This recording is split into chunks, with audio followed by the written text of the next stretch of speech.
बढ़ाते हुए आज कुछ फिर से एक अद्भुत कॉन्सेप्ट सीखेंगे, कुछ ऐसा मिरेकल की तरह बाजार में कि आप ट्रेड को एग्जीक्यूट कीजिए और वहां से आपकी प्रॉफिटेबल होने की पॉसिबिलिटी हर हाल में आ जाए। दूसरी बात, कुछ हम लोग जो भी सेटअप सीखने वाले हैं उससे रिलेटेड एक दो मैं आपको हिडन जेम्स बताऊंगा कि वो हिडन जेम्स ऐसे तरीके की प्राइस को बस पहचान लीजिए कि यहां से मोमेंटम क्या होगा फर्दर।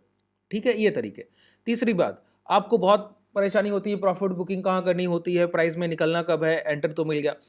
चौथी, टाइम फ्रेम को लेकर कि टाइम फ्रेम कैसे डिसाइड करें। ये सारे आपके दिए गए तर्क हैं कि जब भी सेशन करूं तो इन सारे चीज़ों को मैं मेंशन करते हुए आगे बढ़ूं। ठीक है, आपको भी अगर अपनी कोई राय रखनी है इस तरीके की, जो मैं पॉइंट्स आपको कोई भी सेशन करते समय ध्यान रखूं और उनको आगे ले जाकर आपको जरूर उसके बारे में कुछ ना कुछ सुझाव दूं, तो नीचे डिस्क्रिप्शन में आपको टेलीग्राम और व्हाट्सएप ग्रुप के लिंक मिलेंगे, वहां जाकर आप ज्वाइन करके अपने सारे सुझाव रख सकते हैं जिनको मैं आगे के सेशंस में ध्यान रखूंगा और क्लास में जरूर मेंशन करूंगा। चलिए शुरुआत करते हैं। सबसे पहले हम लोग देखेंगे औसत मूविंग एवरेज को यूज करने का तरीका। ठीक है, मूविंग एवरेज की मैंने 2-3 सेशन किए हैं, उनके लिंक चाहिए तो टेलीग्राम चैनल को डिस्क्रिप्शन में जो है उसको ज्वाइन करिएगा ना, तो वहीं आपको मिल जाएंगे मूविंग एवरेज के कुछ वीडियोस वहां भी पड़े हुए। ठीक है, वहां से आप देख सकते हैं। देखिए मैं आपको बताऊं, मूविंग एवरेज में एक रिलेवेंट मूविंग एवरेज जिसको सभी यूज करते हैं उसको कहते हैं 20 का मूविंग एवरेज। जैसे आज मैंने दोपहर में जो सेशन किया बॉलिंजर बैंड पर, चैनल ओपन कीजिए, वहां पर आपको लिंक मिल जाएगा, वो वीडियो भी मिल जाएगा। बॉलिंजर बैंड का मीडियन मतलब 3 लाइनों में से बीच का जो लाइन है वो 20 का मूविंग एवरेज होता है, 20 का औसत। अच्छा, 20 का औसत कैसे रिलेवेंट हो सकता है? सबसे ज्यादा वरीयता अगर बाजार में दी जाती है या तो 20 के मूविंग एवरेज को, उसके बाद अगर दी जाती है तो 50 के मूविंग एवरेज को।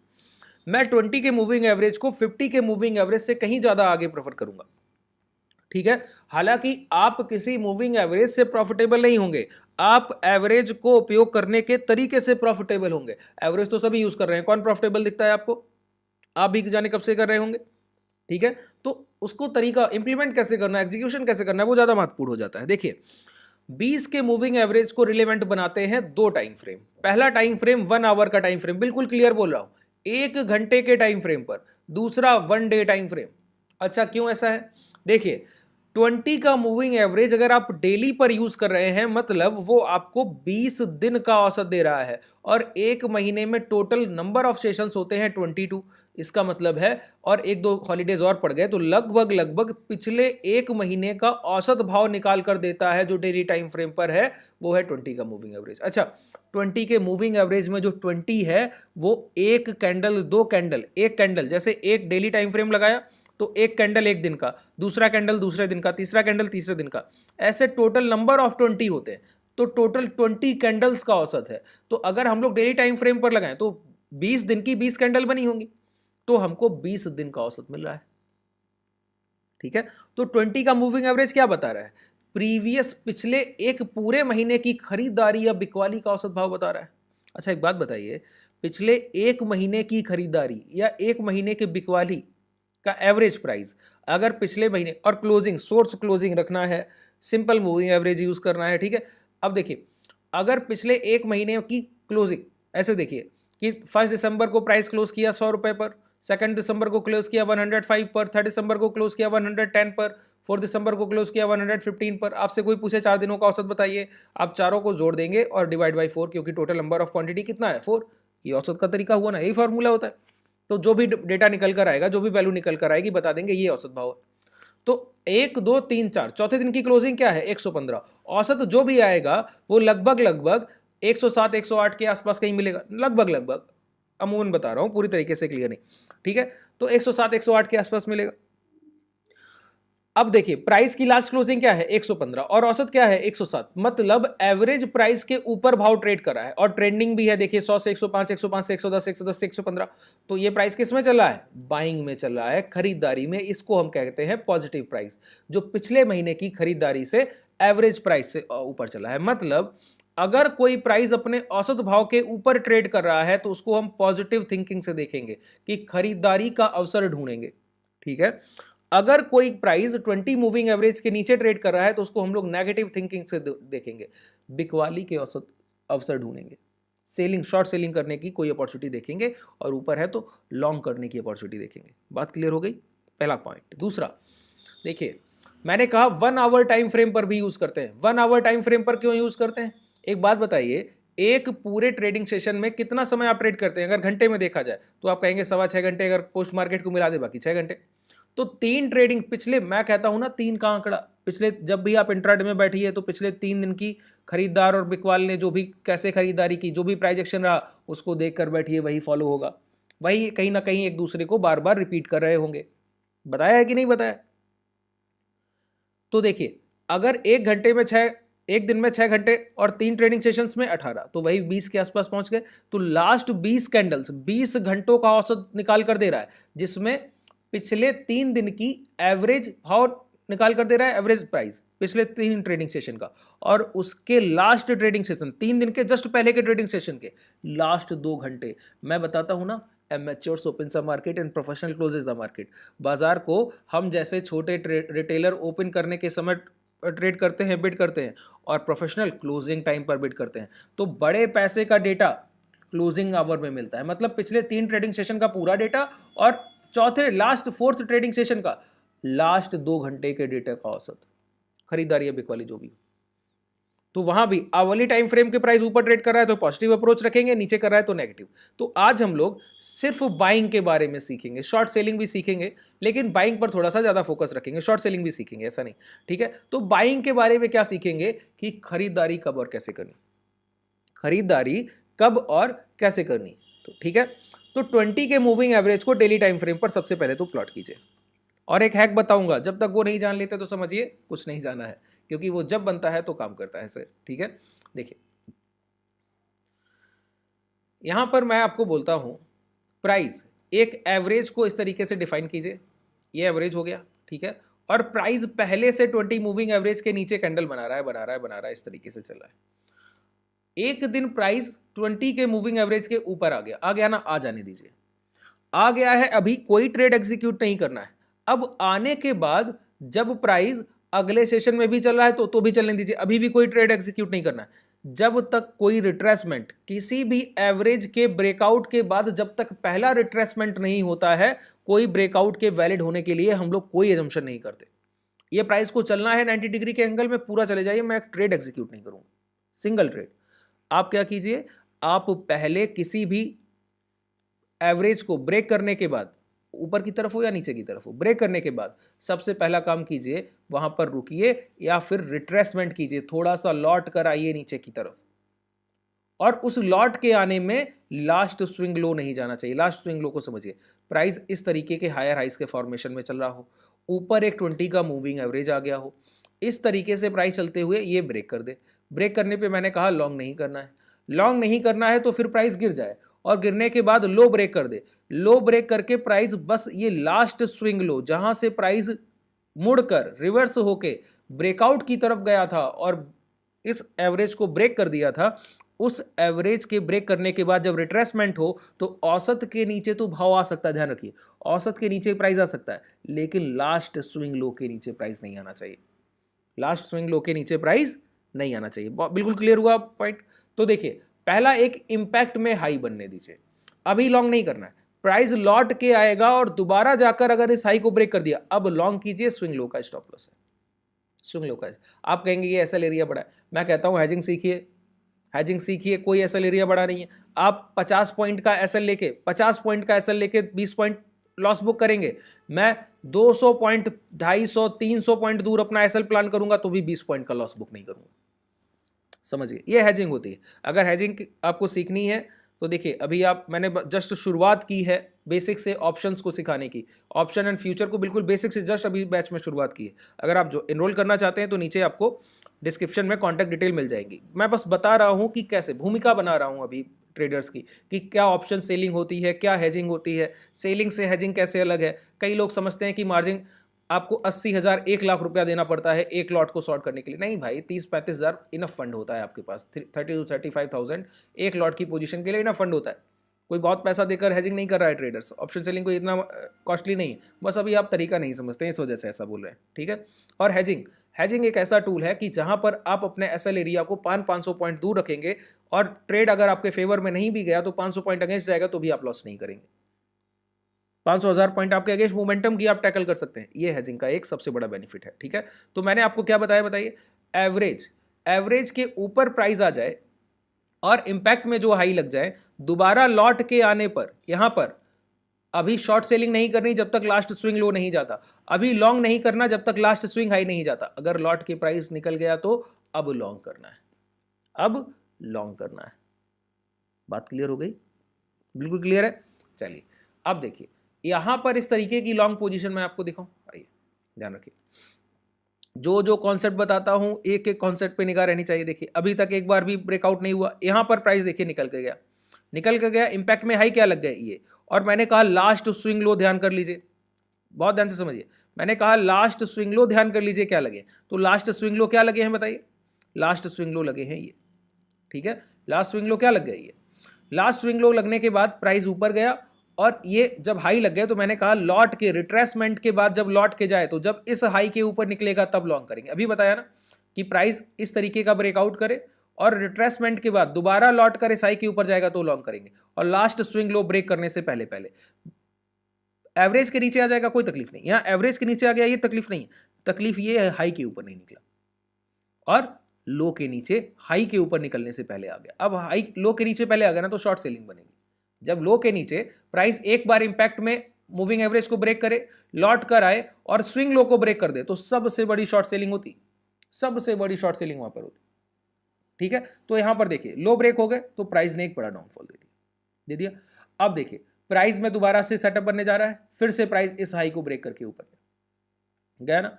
मैंने कहा जहां तक जा रहा है चलने दीजिए, पहला रिट्रेसमेंट होने दीजिए। अब यहां पे पहला रिट्रेसमेंट देखने को मिला, प्राइस दोबारा से मूविंग एवरेज के नीचे आया। एवरेज के नीचे आने में मैंने कहा कि स्विंग लो ब्रेक नहीं होने चाहिए, तो या तो ये स्विंग लो मान लीजिए या जो आप प्रेफर करें, क्योंकि प्राइस लौटने के बाद यहां से ब्रेकआउट हुआ तो ये स्विंग लो भी आप मान सकते हैं। तो प्राइस जब लौटा तो स्विंग लो के नीचे जाने से पहले दोबारा ऊपर आया तो हाई ब्रेक कर दिए। अब मैंने कहा लॉन्ग बनेगा, अब लॉन्ग का ट्रेड एग्जीक्यूट करना है और ये आपके पास टारगेट है, ये आपके पास टारगेट है। बात क्लियर हुई? अब आइए, अब देखिए मैंने आपसे पहले बोला कि मैं आपको एक तरीका बताऊंगा, एक प्रॉपर कॉन्सेप्ट जिससे आप अपनी प्रॉफिट बुकिंग भी कर सकते हैं और ये पहचान सकते हैं कि कब कौन सा प्राइस क्या करने वाला है। क्या बोला मैंने? कब कौन सा प्राइस क्या करने वाला। मैं आपको एक फॉर्मेशन पढ़ाता हूं क्लास में, बहुत बार बताया भी है, नीचे टेलीग्राम को ओपन करेंगे, डिस्क्रिप्शन में लिंक है, वहां पर आपको डोजी फॉर्मेशन का वीडियो मिलेगा, उसको देखिएगा। मैं आपको एक तरीका बताता हूं कि जब भी प्राइस एक इस तरह का कैंडल बनाए जिसमें बॉडी साइज ना के बराबर हो तो इसको हम कहते हैं अनरिजल्टेबल कैंडल, कि इसमें कोई परिणाम नहीं है, बायर सेलर पूरी तरीके से इक्वल है, पूरी तरीके से बॉडी साइज ना के बराबर। देखिए डोजी के फॉर्मेशन ऐसे भी हैं कि बॉडी साइज थोड़ा मिल जाए, थोड़ा बड़ा मिल जाए या फिर ऊपरी लेवल में मिल जाए। मैं कहता हूं ऐसा फॉर्मेशन जिसमें इस तरीके की लकीर जैसी दिखे बॉडी साइज की जगह, बॉडी साइज की जगह इस तरीके का एक लाइन की तरह रिप्रेजेंट कर रहा हो कि कॉस्ट टू कॉस्ट 100 पर भाव खुला, एक्यूरेट 100 पर बंद हो गया। ये बायर या सेलर के प्रेशर को दिखाता है, ये कैंडल बायर या सेलर के प्रेशर को दिखाता है कि कितनी ज्यादा खरीदारी का प्रेशर होगा। एक ही भाव पर रुक कर रह गए, अच्छा एक दिन हो तो ठीक बात है, अगर 2 3 4 दिन हो रहा है और एक ही जोन में ऐसे हो रहा है या फिर ऐसे हो रहा है या फिर कैसे भी, मतलब नियर बाई औसत, नियर, अच्छा एवरेज प्राइस सबसे एक ऐसा प्राइस है जहां से निर्णायक भूमिका निभाएगा। सोचिए 20 कैंडल्स का औसत आप डेली टाइम फ्रेम पर लें और प्राइस ऊपर जाके दोबारा लौट कर यहां पर आ जाए तो ये पिछले 20 दिनों की जो औसत खरीदारी है उसके पास प्राइस आया कि नहीं आया। तो यहां पर कितना प्रेशर होगा बायर को बाइंग करने का, बहुत जोर होगा ना कि किसी तरीके से खरीदारी कीजिए, आपके औसत भाव के पास खड़े हैं, नहीं तो आपके औसत भाव के नीचे निकल जाएंगे प्राइस। तो वहां पर अगर एवरेज प्राइस के ऊपर 3 से 4 कैंडल या 2 कैंडल इस तरीके से नो बॉडी साइज बन जाए तो एवरेज प्राइस के ऊपर बन रहा है तो पॉजिटिव डायरेक्शन। क्या कह रहा हूं, बहुत ध्यान से सुनिए, यहां पर आपको कहीं भी एसएल हंटिंग देखने को नहीं मिलेगी। और टारगेट रखिए 1:3, 1:4, 1:5, जो मन रखिए आप, जो आपका मन करता है रखिए, और एसएल एरिया इतना छोटा और टारगेट बहुत बड़े बड़े, ये अल्ट्रा प्रो सेटअप है सर, ठीक है। मैं क्या बोलता हूं, 20 के मूविंग एवरेज के नीचे अगर 3 से 4 डोजी फॉर्मेशन हो गए और अगर ऊपर 2 से 3 से 4 डोजी फॉर्मेशन हो गए, अगर डोजी फॉर्मेशन से ब्रेकआउट होते हुए 2 दिन और डोजी फॉर्मेशन इसके ऊपर हो गए, मतलब 3-4 सेशन या तो नीचे ट्रेड करे तो नेगेटिव, ऊपर ट्रेड करे तो पॉजिटिव, और जस्ट एवरेज के नीचे होगा और जस्ट एवरेज के ऊपर होगा, जस्ट एवरेज के ऊपर पॉजिटिव और जस्ट एवरेज के नीचे नेगेटिव, ठीक है। अब swing high swing low mark कर लीजिए, देखिए क्या कह रहा हूँ, समझिए। यहाँ पर 3 फॉर्मेशन हुए, 4 हो गए मान लीजिए, 4 दिन प्राइस इस तरीके से फॉर्मेट किया, ठीक है। और मैंने कहा कि इसके पहले प्राइस एक हाई लगाकर आया था, अब ये इस तरीके का मोमेंटम दिखा रहा है और एवरेज प्राइस के ऊपर मैंने कहा स्विंग हाई मार्क कर लीजिए। इन कैंडल्स के हाई मत मार्क कीजिए, हो सकता है ट्रैप कर ले। जैसे ही स्विंग हाई निकले लॉन्ग कीजिए, एसएल स्विंग लो। दूसरी बात, इस तरीके का प्राइस है, प्राइस नीचे आया और ऐसे जाकर यहाँ पर इस तरीके की कैंडल्स के फॉर्मेशन कर रहा है, मैंने कहा स्विंग लो मार्क कर लीजिए, स्विंग लो जो भी लग गए मार्क कर लीजिए। एक बार प्राइस निकले शॉर्ट कीजिए, आपके सामने टारगेट होंगे, छोटे मोटे नहीं, बहुत बड़े टारगेट होंगे। दिखाओ, 3 से 4 कैंडल बनती है मून, इससे ज़्यादा भी बनती, ठीक है, इससे ज़्यादा भी बनती और 3 से 4 भी बनती। और जिधर ब्रेक हो जाए, अगर स्विंग हाई नहीं जा रहा, स्विंग उधर ट्रेड एग्जीक्यूट कीजिए, बिल्कुल प्रॉपर तरीके से कीजिए, कोई घबराने की बात नहीं, ठीक है। आइए दिखाओ, बहुत ध्यान से समझिए इन चीज़ों को। देखिए प्राइस ऊपर गया, नीचे लौट कर आया, स्विंग लो के नीचे नहीं आ रहा है। स्विंग लो के नीचे ना आने से पहले प्राइस ने 3 कैंडल मूविंग एवरेज के ऊपर इस तरीके से सॉरी माफी चाहूंगा, 3 कैंडल इस तरीके से बनाई, ठीक है। और 3 कैंडल्स के फॉर्मेशन देखिए मूविंग एवरेज के जस्ट ऊपर हो रहा है, जस्ट ऊपर। मैंने क्या कहा, स्विंग हाई को मार्क कर लीजिए। क्या प्राइस है ये, 44,900। हाई क्या लग गया, 46,300।